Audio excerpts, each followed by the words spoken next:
Welcome back to Rudy's 1/6 World for another First Thoughts video.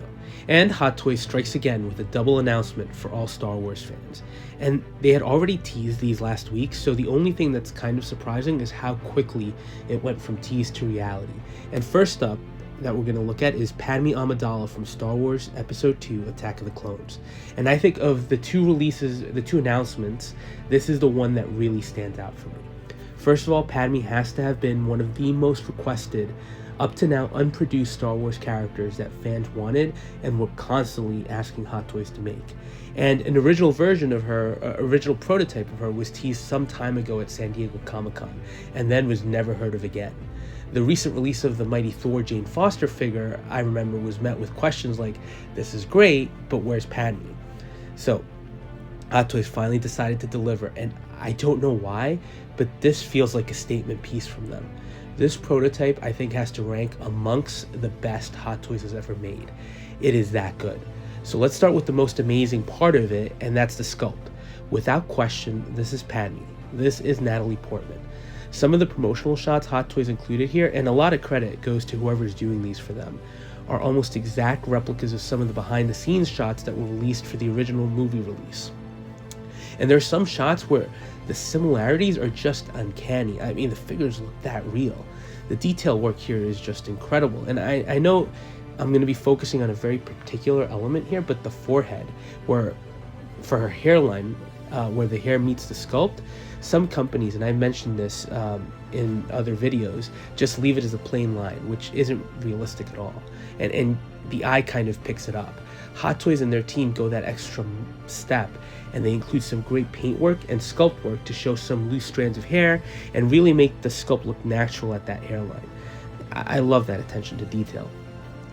For the figure, I think part of the great realism here is also the rolling eye system that's incorporated. And at this point, I think it might be fair to say that this is going to be fairly standard going forward. Both Padme and Anakin have it, the recently announced She-Hulk has it, and Gore had it as well. So it used to be something that would be set apart for the DX line exclusively, but it looks like they as a company are continuing to evolve, and this might be the next step in that evolution, including this with all the releases. It's just an incredible reproduction of the character, going back to the figure, which is why a lot of us, I think, buy Hot Toys, right? It's to have that screen accuracy. And hopefully this bodes well for the Obi-Wan DX, because for some reason, that was one figure where I felt like the PERS system didn't really help. It might actually have hurt the sculpt. But at least at this point, it's clear Hot Toys is going in the right direction in terms of incorporating that system into their products. Fingers crossed, this production piece ends up being close to what's being shown here. And I think it is going to be fairly close. I know other members of the community have been talking about the decline of Hot Toys or maybe some issues with sculpts. I just personally don't see it. Are there figures that they released that aren't great? Sure. Doc Brown was a big one. But if you look at the promo shots, they gave us what was in those shots. But look at the White Vision, the Loki, albeit with his helmet on, Johnny Silverhand, Black Widow, and Bo-Katan. I just don't see the decline personally. So going back to the figure, she looks great. Tailoring from Hot Toys is always high quality, and there's some display options with her wired poncho and I guess a headpiece from a cutscene. Nice addition, that headpiece, but I don't think I'd use it because for a figure like this, I'd want to fully expose the sculpt.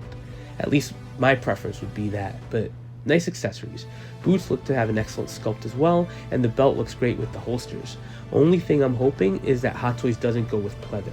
It's just not good for longevity. And since this is based on her look towards the end of the movie and the fight in the Geonosian arena, she includes a nice Battle Droid blaster rifle. So nice options and nice overall figure package here. So overall, Hot Toys is still the GOAT. I think these teases prove it, and even the production schedule they've been on. I saw one note that they are releasing a new figure every 2 to 3 days recently. That's crazy.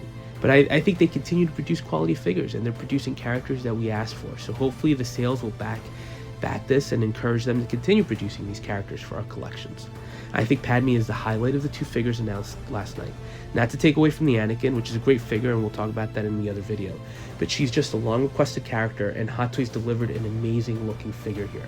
So I don't know what we can complain about, other than maybe price at this point. But these are just my initial thoughts. Curious to see what you think about this one, and if you're as enamored by this release as I am, or if you think the excitement is just blinding me to any potential pitfalls or issues that you see.